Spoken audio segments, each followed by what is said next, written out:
The sun rose over the city of Detroit on a crisp morning in March 2022, bringing with it the kind of hope that only a bride-to-be can truly understand. Nidra Hunter sat at her kitchen table, her mind swirling with visions of white lace, fragrant lilies, and the laughter of 30 of her closest friends and family members.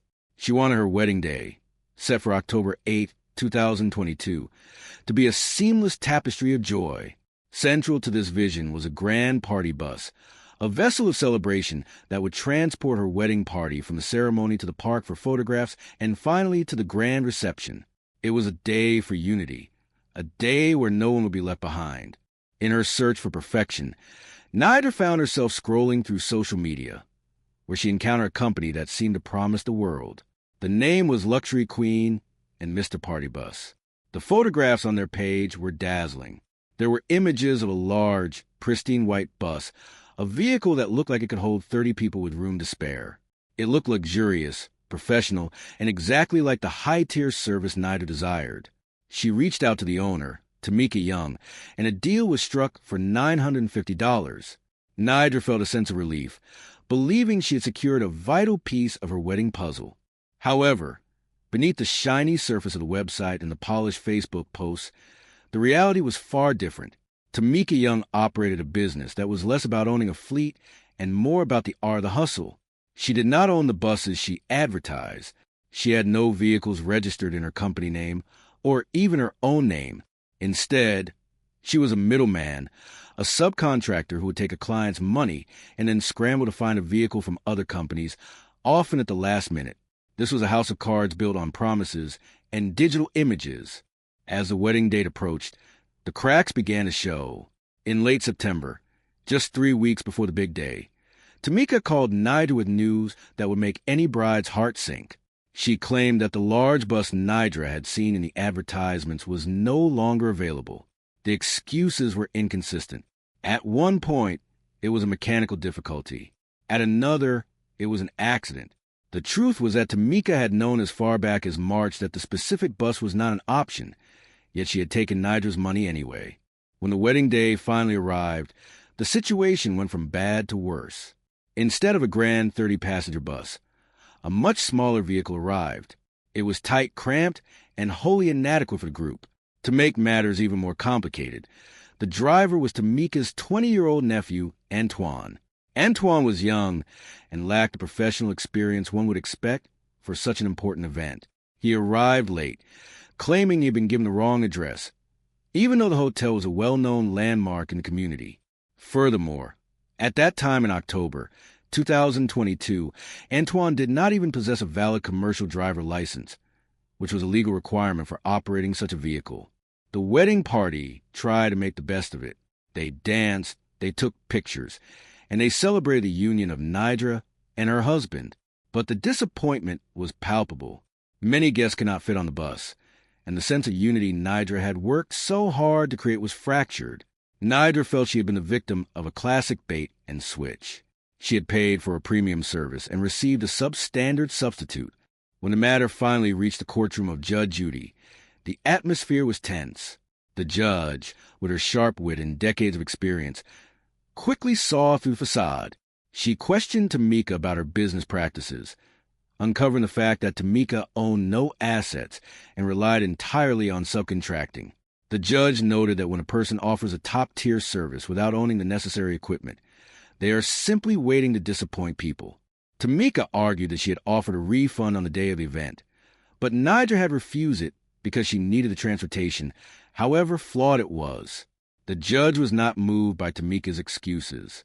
She saw the hustle for what it was. She looked at the young driver, who would not even receive his commercial license until January of the following year, and she looked at the bride who had spent a year planning her special day. In the end, justice was served. A judgment was entered for the plaintiff, Nidra Hunter, in the amount of $950. Nidra walked away from the courtroom with her husband by her side, happy in her marriage but grateful that the person who had clouded her wedding day had been held accountable. The scene then shifted from the streets of Detroit to the city of Cincinnati, where another story of friendship, loss, and accountability was unfolding. Dorothy Moore had moved to Cincinnati from Pensacola, Florida, carrying a heavy burden of grief. She had lost her husband to gun violence only 11 months after they were married, in a city where she had no family. She sought to turn her pain into a purpose. She founded a group called the Dirty Girl Riders, a sisterhood of women who bonded over the shared experiences of losing loved ones to violence. The group was not just about riding motorcycles and all-terrain vehicles. It was about empowerment. They participated in parades, spoke to children to inspire them, and provided a support system for one another. They were a pack, 10 sisters who rode together in a single file line, symbolizing their unity and their strength. Among these women was Jasmine James, who had joined the group in October of 2021. Jasmine had also suffered losses in her family and found solace in the sisterhood Dorothy had created. On August 16th, the group organized a Ride for Peace. It was meant to be a day of reflection and community engagement. Because Jasmine's own vehicle was damaged, Dorothy, in the spirit of sisterhood, allowed Jasmine to borrow an all-terrain vehicle that belonged to Dorothy's 19-year-old son. It was a brand-new machine, purchased only months earlier for over $2,000. As the women rode down Reading Road, the afternoon took a dark turn. Dorothy, leading the pack, watched as the riders maintained their formation. However, she noticed that Jasmine was not acting like herself. She was jumping out of the single-file line, a dangerous move in the world of three-wheelers. Suddenly, as they approached the turn, Jasmine lost control. The vehicle veered off the road and collided violently with a pole. The impact was devastating. The women in the group rushed to the scene, fearing the worst. Jasmine lay still, and for a moment, they thought they had lost another sister. Her leg was severely injured, and the new all-terrain vehicle was completely destroyed. In the chaos of the crash, an unsettling discovery was made. Small liquor bottles, the kind one might find at a party, had fallen from Jasmine's clothing. While Jasmine later claimed she had not been drinking that day, the presence of the bottles and her erratic driving told a different story to those on the scene. In the aftermath of the accident, while Jasmine was being loaded into the ambulance, she looked at Dorothy and made a promise. She told her not to worry and that she would pay for the damaged bike.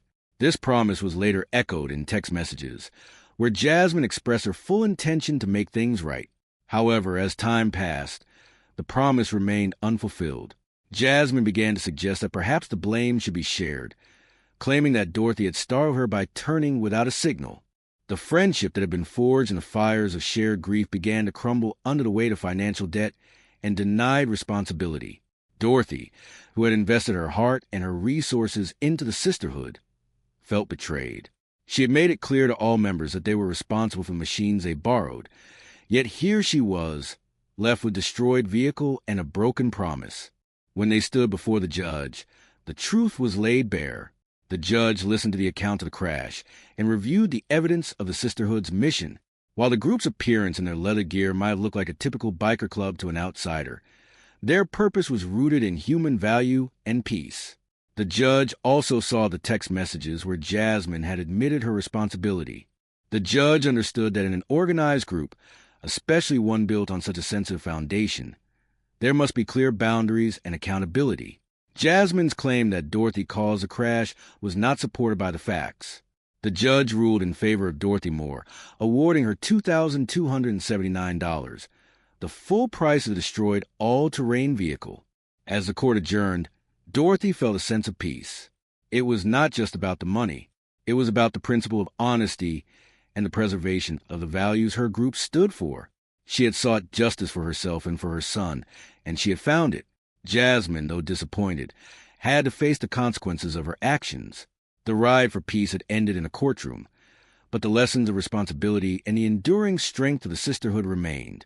Both Nidra and Dorothy had faced challenges that threatened to overshadow their positive journeys, but through the legal process, they found the resolution they needed to move forward with their lives, keeping their spirits high and their hearts open to the future.